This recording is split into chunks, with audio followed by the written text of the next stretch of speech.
黒い塊は、ゆっくりと、廊下の奥へ、溶けるように消えた。IMG、壁際の影、少年の視点、恐怖の表情。翌朝、祖母に話した。2019年11月、スコットランド、エディンバラ郊外の小さな村で、一本の映像が発見された。それは、40年という歳月を壁の中で眠り続けた記録だった。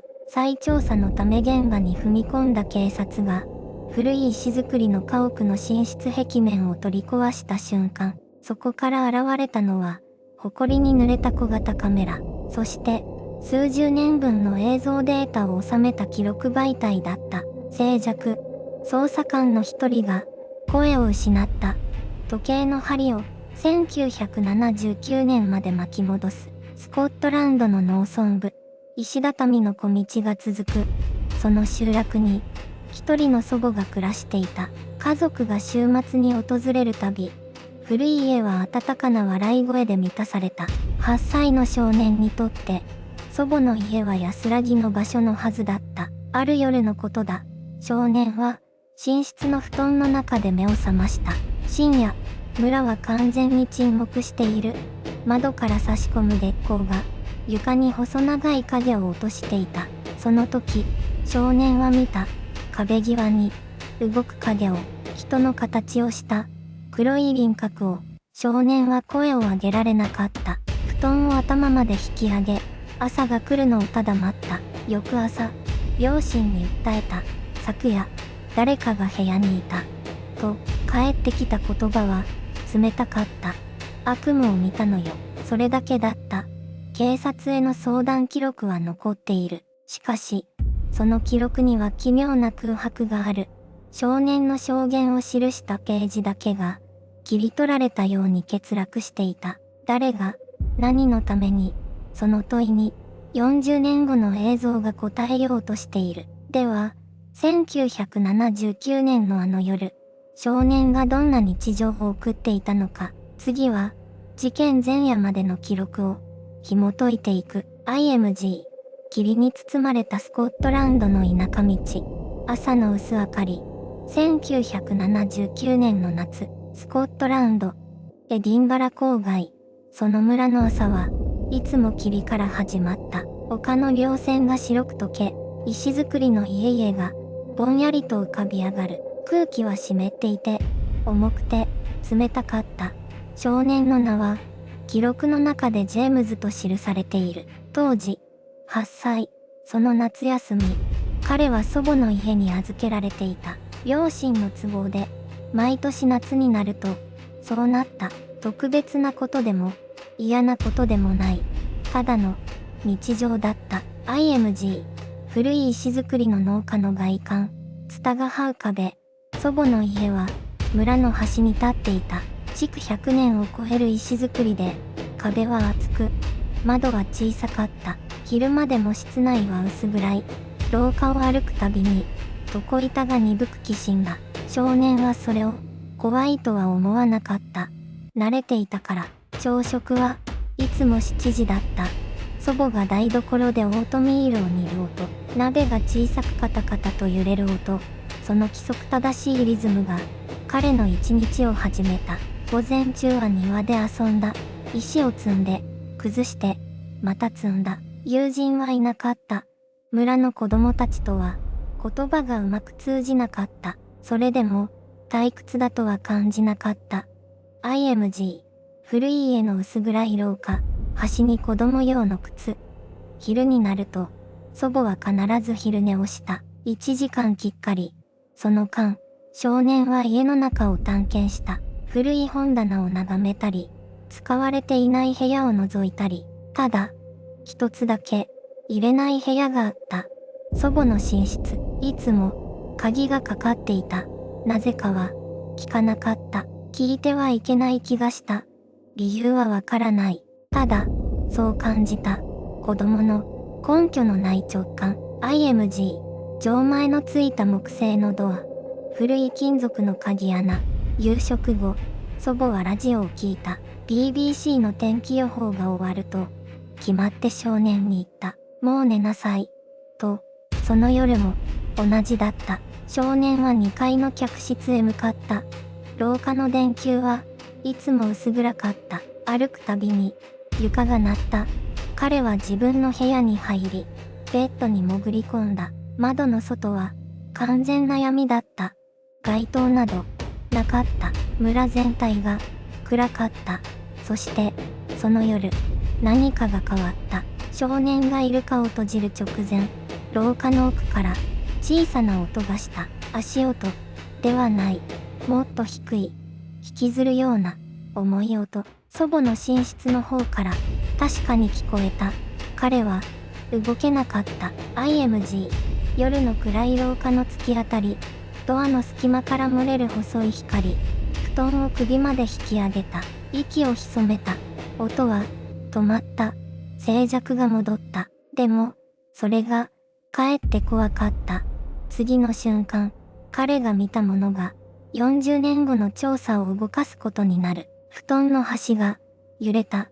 少年は気づいていた。音が止んだのに空気がまだ動いている。1979年の秋、スコットランド、エディンバラ郊外、石造りの農家に夜が深く沈んでいた。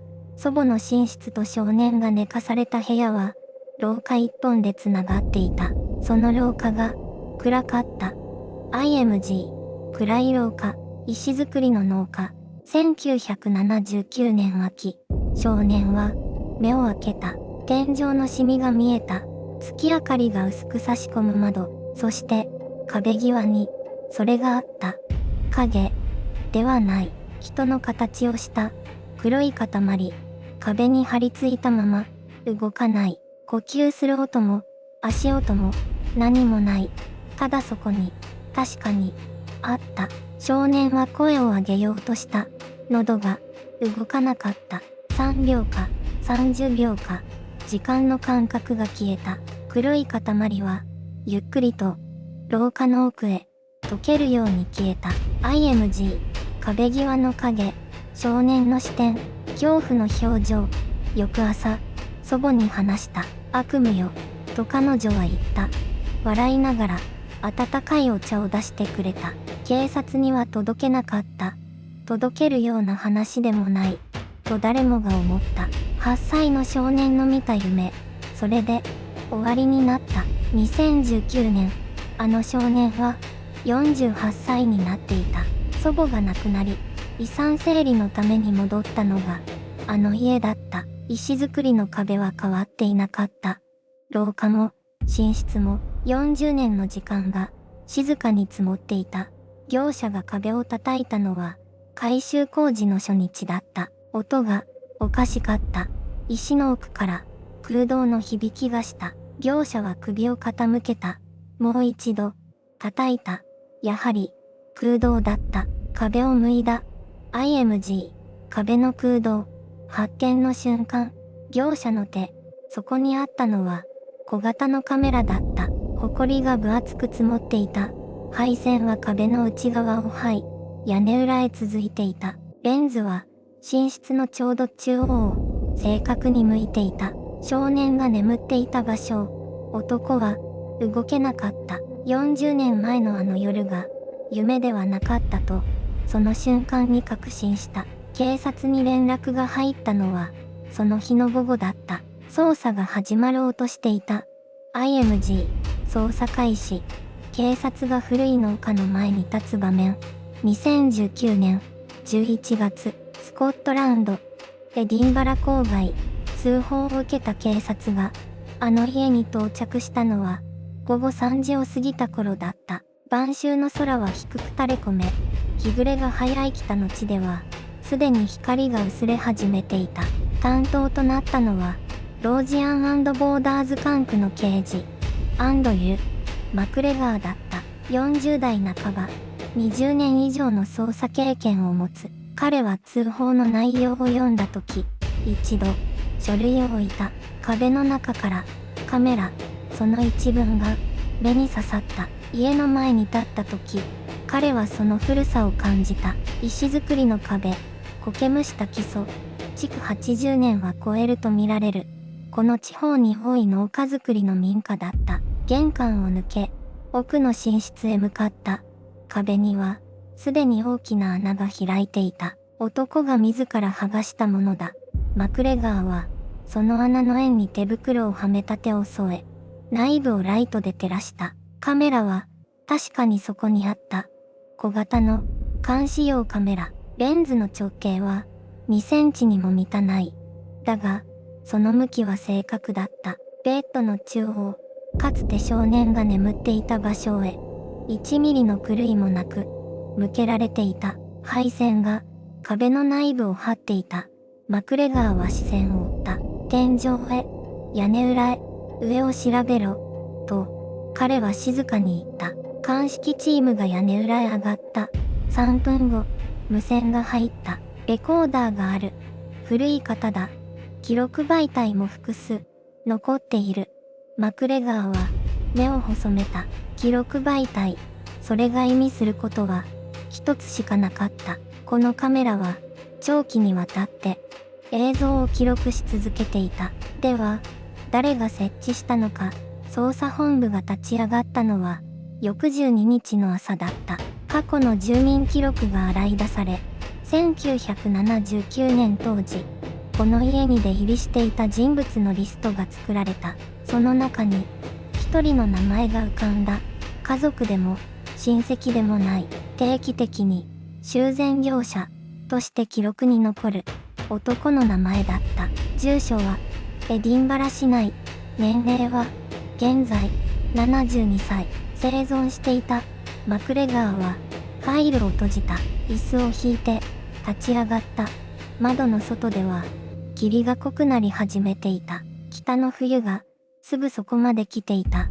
最初の聴取は、翌朝に設定された。だがその夜、男のアリバイをめぐる、奇妙な食い違いが浮上することを、まだ誰も知らなかった。翌朝、7時15分、マクレガーは、すでに署に着いていた。コーヒーは、手をつけないまま冷えていた。男の名は、アリステア・ドナルドソン、72歳、エディンバラ市内、ポートベロー地区在住。彼が最初に、修繕業者、として、あの家の記録に現れたのは、1979年の春だった。IMG、古びた修繕記録の台帳、鉛筆書きの名前にスポットライト。記録は、断続的に続く。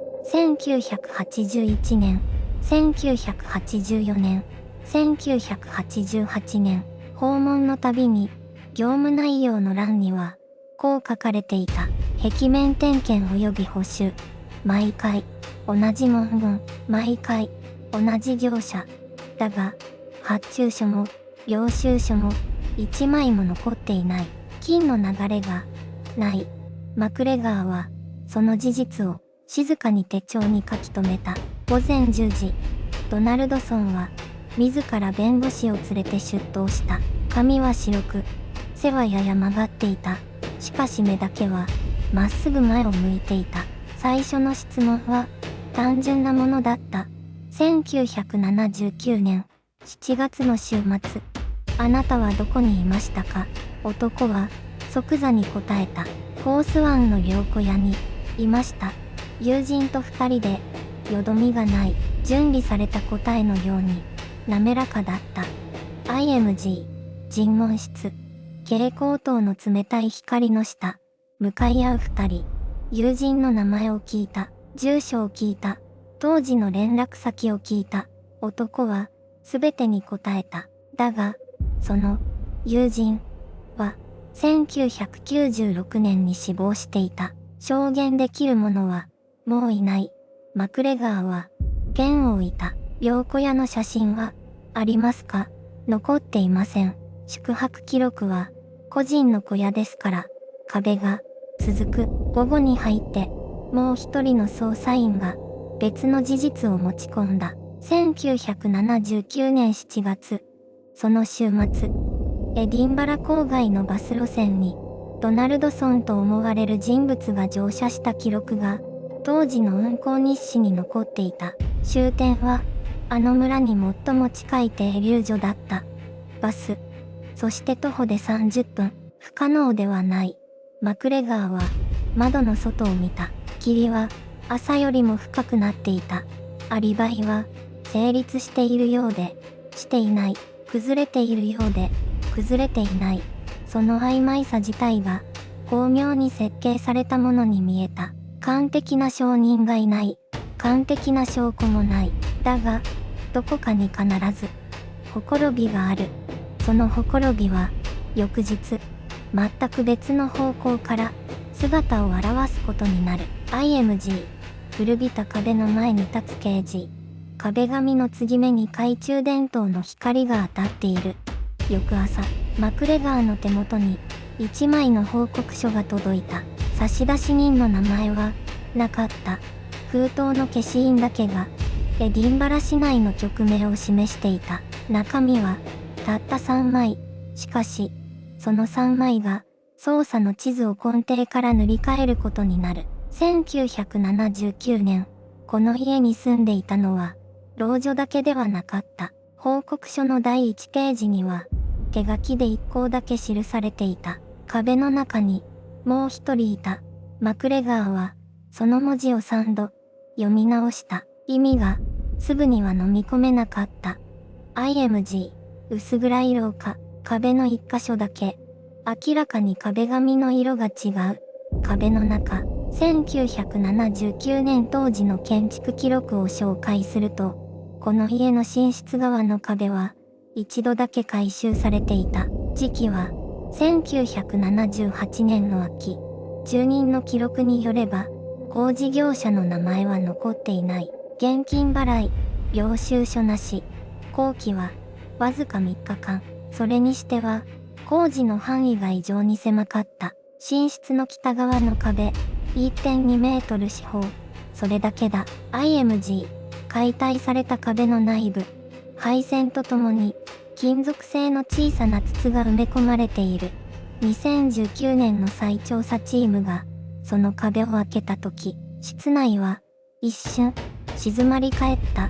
石膏ボードの裏側、断熱材を取り除いた先に、それはあった。金属製の筒。直径4センチ。その先端に、小さなレンズ。40年以上、そこに存在し続けていた。レンズは、寝室のほぼ中央を正確に捉える角度に固定されていた。偶然ではない。設計された視線だ。IMG、古い映像データを解析する技術者の手。モニターに粗いモノクロ映像が映っている。筒の内部には、記録媒体の痕跡があった。磁気テープ式の旧型装置。データの大半は劣化で読み取れない。しかし、断片的な映像が37秒分だけ残っていた。その映像の中に映っているのは暗い寝室、そして小さな子供の輪郭。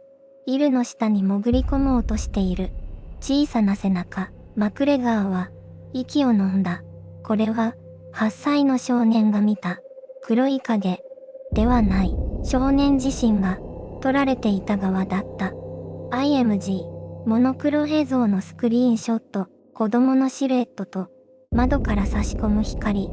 だが、ここで新たな疑問が生まれる。40年以上、誰がこの装置を管理していたのか。電源はどこから通っていたのか。そして、この報告書を今になって送りつけてきた人物は誰なのか。封筒の消印はエディンバラ市内。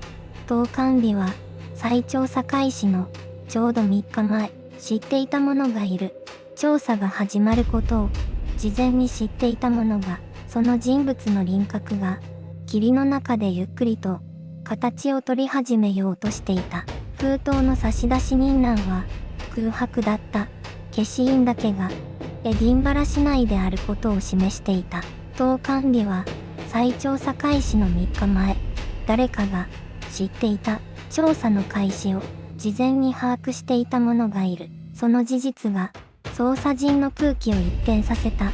IMG、古びた封筒のクローズアップ。インクが滲んだ消印。報告書の筆跡を専門家が分析した。結果が出たのは2019年11月のことだ。筆跡は一人の人物と一致した。ウィリアム・ドレイク、1979年当時、あの村に住んでいた元電気技師だ。年齢は事件当時で42歳。少年の祖母とは近所付き合いがあった。家の修繕を何度か手伝っていたという記録も残っている。ドレイクは2019年の時点で82歳。エディンバラ郊外の介護施設に入居していた。捜査員が施設を訪ねたのは11月の末、木枯らしが吹く朝だった。ドレイクは車椅子に座っていた。目はうつろではなかった。鋭く、静かに捜査員を見据えていた。来ると思っていた。開口一番、彼はそう言った。IMG、老人の横顔、窓から差し込む冬の薄い光。ドレイクが語り始めたのは、驚くべき内容だった。カメラを設置したのは、自分ではない。依頼された。と彼は言った。依頼してきたのは、一人の男だった。名前は、アーチボルド・ミラー。1970年代、スコットランド警察に勤務していた元刑事だ。ミラーは、少年の祖母の家を、監視対象に指定していたといい、理由は、明かされなかった。ただ、ドレイクにはこう告げたといい、国家の安全に関わる案件だ。と、電気技師だったドレイクは、疑問を抱えながらも、従った。報酬は、現金で手渡された。領収書も、記録も、何も残っていない。40年間、ドレイクは沈黙を守り続けた。なぜ、今になって報告書を送ったのか。ミラーが、死んだからだ。ドレイクは、静かにそう答えた。ミラーの死亡日は、2019年8月14日、報告書の投函日より、わずか3ヶ月前のことだ。IMG、古い警察の組織図。一つの名前に、赤い丸印、元刑事、アーチボルド・ミラー、その名前が、捜査ファイルに刻まれた瞬間だった。しかし、ミラーはすでに死んでいる。真相は、墓の中に眠っているのか。捜査員の一人が、ミラーの遺品を調べるよう命じた。その遺品の中に、一冊のノートが見つかった。そのノートの最初のページには、一行だけ、文字が書かれていた。少年の名前と、一つの住所、そして、こう添えられていた。彼は、見てはいけないものを、見た。彼は、見てはいけないものを、見た。その一行が、捜査室の空気を、凍らせた。IMG、捜査員がノートを手に取り、蛍光灯の下で一文字ずつ確認するクロースアップ。ノートのページは、黄ばんでいた。インクは滲み、端は破れかけていた。しかし文字は、驚くほど鮮明に残っていた。まるで書いたものが、この瞬間のために、丁寧に力を込めたかのように、書かれていた住所は、エディンバラ郊外、ある農村の一角だった。1979年当時の区画番号と、現在の地番が、完全に一致していた。一致した。つまりミラーは、その家を、知っていた。IMG、古い地図の上に現代の地番マップが重なるアニメーション。捜査員は記録を掘り返した。ミラーが生前に所有していた車両の走行ログ。1979年から1982年にかけて、同じ地点への訪問が17回記録されていた。17回、少年が影を見た時期と完全に重なる。IMG、走行ログのデータが画面に次々と表示されるシーン。壁の中から回収されたカメラには、記録媒体が内蔵されていた。技術担当が解析した結果、最初の映像記録は1978年11月にまで遡ることが判明した。少年がその家に初めて泊まる。3ヶ月前のことだ。準備されていた。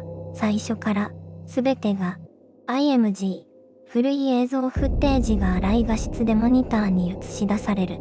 映像の中に、ミラーの顔は映っていなかった。映っていたのは、ただ、部屋だった。眠る者たちの部屋だった。何年分もの、静止した夜が、そこには詰まっていた。捜査主任が口を開いた。声は低く抑えられていたが、その触れを隠せてはいなかった。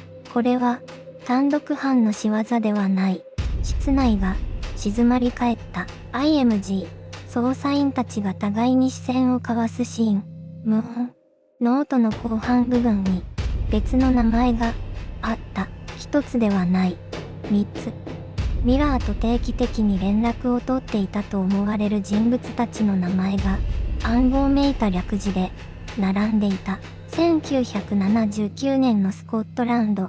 あの静かな農村の夜に少年が見た影は一人ではなかったのかもしれない。ミラーは死んだ。しかしノートは生きていた。そして残りの名前たちは今もどこかで息をしている。真相の輪郭がついに浮かび上がろうとしていた。次のパートでその名前が解き明かされる。IMG。夜明けのエディンバラ郊外。霧の中に浮かぶ古い石造りの邸宅。警察車両が数台静かにとままっている。2019年11月。スコットランド、エディンバラ郊外。捜査本部が正式に設置されたのは、ノートが発見されてから、わずか3日後のことだった。暗号めいた略字。3つの名前。ミラーが生前、定期的に連絡を取っていたと見られる人物たちの痕跡が、そこには確かに刻まれていた。警察は動いた。しかし、その動きは、奇妙なほど、静かだった。報道への情報提供は、最小限に抑えられた。関係者への聴取は、非公開で行われた。そして捜査の進捗を問う取材陣に対し、当局が繰り返した言葉は、ただ一つだった。現在、鋭意捜査中である。それだけだった。IMG。閉ざされた捜査本部のドア。廊下に立つ制服姿の警官。2020年3月、当局は短い声明を発表した。ミラーの事案は、個人による単独行為として処理された。壁の中の隠しカメラは、彼が独自に設置したものと断定された。ノートに記された3つの略字については、特定の個人を示す証拠に乏しい、との判断が下された。捜査は、幕を閉じた。少年は、今や48歳になっていた。彼はその声明を、自宅の画面で読んだ。一行ずつ、ゆっくりと読み終えた彼は、長い間、何も言わなかった。IMG。窓の外を見つめる中年男性の後ろ姿。雨が窓ガラスを叩いている。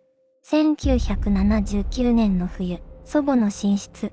暗闇の中で息を潜めた。8歳の夜、あの影は、悪夢ではなかった。彼はずっと知っていた。ただ、誰も、信じてくれなかっただけだ。40年越しの答えは、出た。けれど、その答えは、新たな問いを連れてきた。3つの名前は、今もどこかにある。ミラーは死んだ。ノートは存在した。そして当局は、幕を引いた。それでも、何かが、まだ終わっていない。息をしている。どこかで、今も、IMG。霧の中に消えていく石畳の道。街灯が一つ、ぼんやりと灯っている。この物語には、まだ、続きがある。次のパートでは、当事者が初めて語った。公式記録には存在しない。もう一つの真実へと向かう。IMG。霧の中。一棟の古い石造りの家が静かに佇む。窓には明かりがない。ミラーは、2021年の冬に死んだ。スコットランド東部の小さな施設で、身寄りもなく、静かに、彼の部屋に残されたのは、一冊のノートだけだった。その名前が、3つ、記されていた。IMG。色あせたノートのページ。インクが滲んでいる。当局は、そのノートを証拠として押収した。そして、捜査は、終結した。公式の発表は、一向だった。関連する個人は、いずれも死亡、または所在不明。それだけだ。IMG。閉じられた警察署の扉。夜の光が滲む。1979年。あの夜、不団の中で震えていた少年は、今、60代になっている。彼は今も、エディンバラの郊外に住んでいる。あの家から、車で40分の場所に、IMG、夕暮れの住宅街、一人の男性が窓の外を見ている。後ろ姿。彼はこう言った。答えが出たからといって、眠れるようになったわけじゃない。あの影は、記憶の中に、まだいる。静寂。IMG、壁の中から取り出された、小型カメラの残骸。錆びている。壁の中のカメラは、40年間、そこにあった。誰かが仕掛け、誰かが回収しなかった。あるいは、回収できなかった。その理由は、まだ、誰も語っていない。IMG、夜の空、雲が月を覆う。3つの名前。1人は死に、1人は消え、もう1人は、記録の外にいる。当局が引いた幕の向こうに、何があるのか、それを知る者は、今も、どこかで、息をしている。IMG、古い家の外観。一つだけ、わずかに光る窓。この物語に、完全な終わりはない。ある証言が、まだ、公式記録に残されていない。当事者が、初めて口を開こうとしている。次回、その言葉を、あなたに届ける。